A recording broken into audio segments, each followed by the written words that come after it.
Meron na, hindi pa kontento. Pero hindi po kayamanan. Meron ka na, yan ang mundo, yan ang in-offer ng yaman ng mundo eh. Nagkakaroon ka pero hindi ka magkontento. Meron pa. It is a vain pursuit. Ang dulo niyan, walang kwenta. Walang halaga. Walang kapunuan. Malungkot ka pa rin. Amen? Okay. Success is not measured by what you have. Listen to this. Success is not measured by what you have, but who you have. Kapatid, hindi ko anong meron ka. Kung hindi, kung sino ang nasa sa'yo. Lahat ng Kristiyanong na kay Kristo, kapatid, pinagpala ka ng Diyos. Kaya huwag po tayong matitinag kapag tayo pinakapaligiran ng mga ganung mga bagay. Praise God, maganda niya. Praise the Lord. At tayo may pagigihin pa natin yan. Pero, ating pong pakatandaan ng sukatan po, hindi mga bagay na kapaligid sa atin, kundi ang bagay na meron ka. Kapatid, sino ba nasa buhay mo? I have Jesus. If you have Jesus in your life, you have everything. Amen? Amen.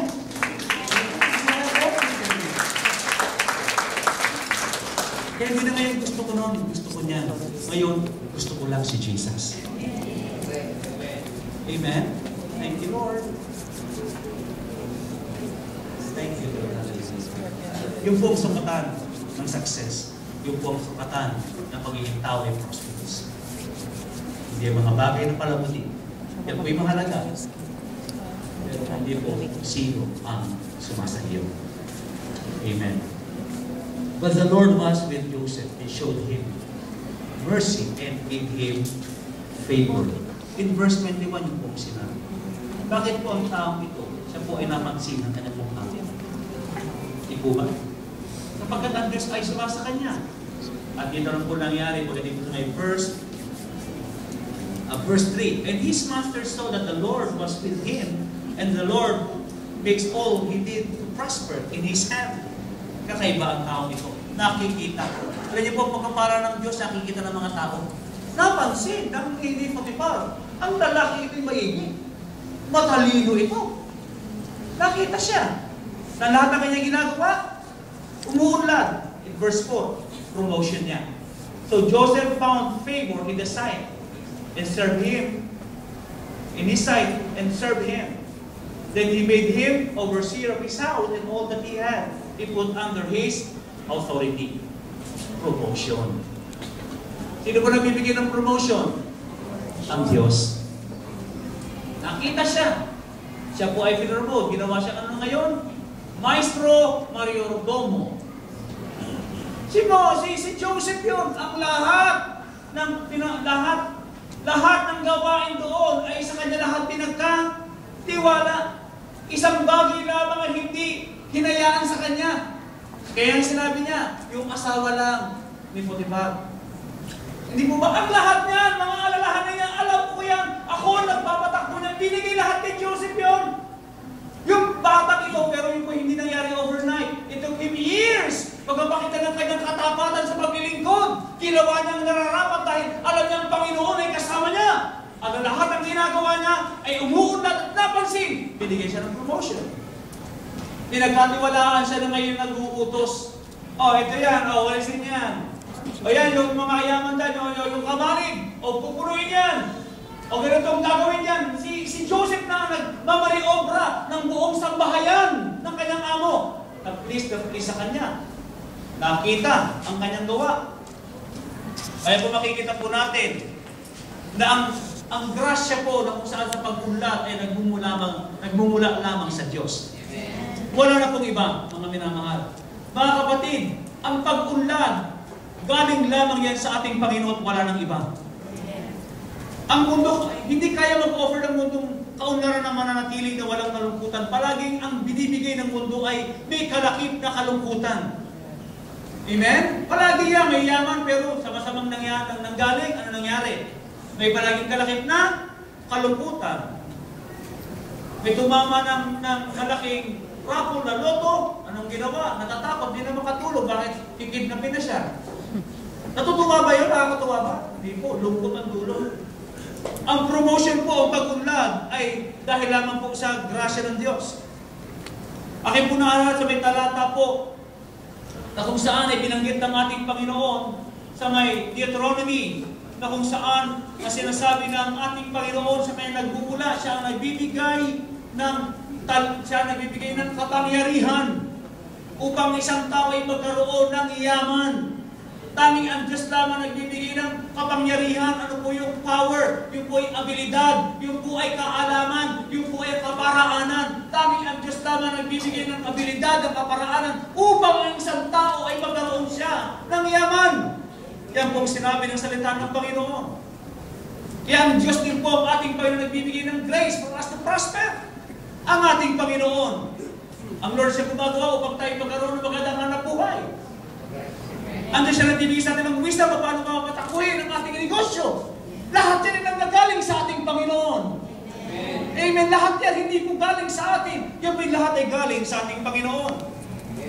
Kaya sa po katotohanan, ating nakikita na maging po doon sa magiging bilanggo ang ating Panginoon ay nag-iingat, nag-aalaga at nagpapala. Kapatid, anumang sitwasyon meron ka sa buhay, kaya kang ingatan ng Diyos. Kaya kang proteksyonan ng Panginoon. Kaya kang pagpalain ng Panginoon maging sa gitna, sa harapan ng iyong mga kaaway. Kaya kang paglatagan ng Diyos ng mapagkainan. Kakain ka sa harapan ng iyong mga kaaway. Amen. Nakikita ang kabutihan ng Diyos. Yung pong sitwasyon ni Joseph. Sa gitna ng mga bagay nito, si Joseph na natili siya. Hindi nagreklamo.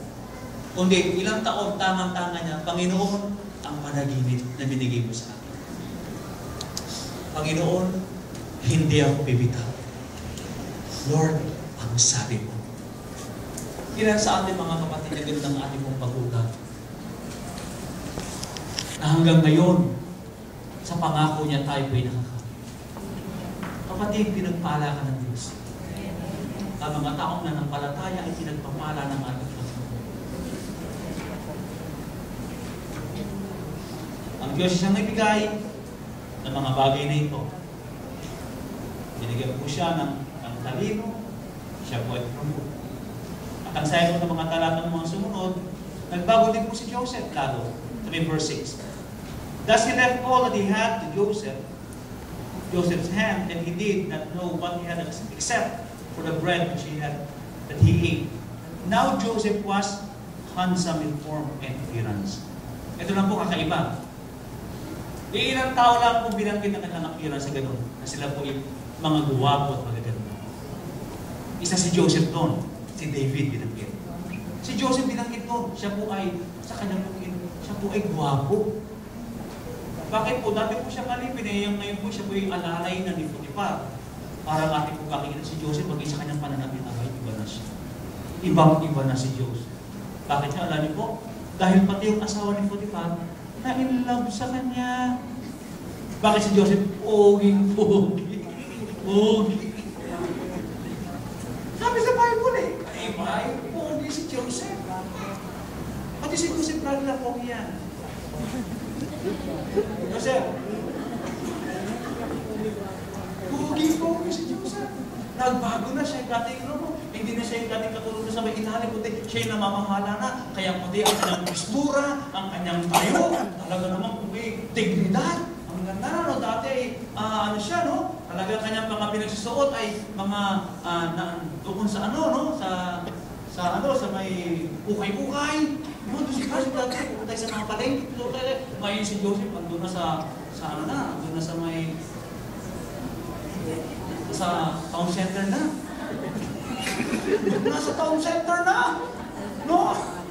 Nagugulat na karoon. Doon mo sa mga Tiyanggi ng town center. Pagkakila na sa mga Tiyanggi ba? sa may lampos. Ay, iba na si Diyos. Iba nga po talaga nagagawa ng pera, no? No? Talagang iba po pag may pera ng tao.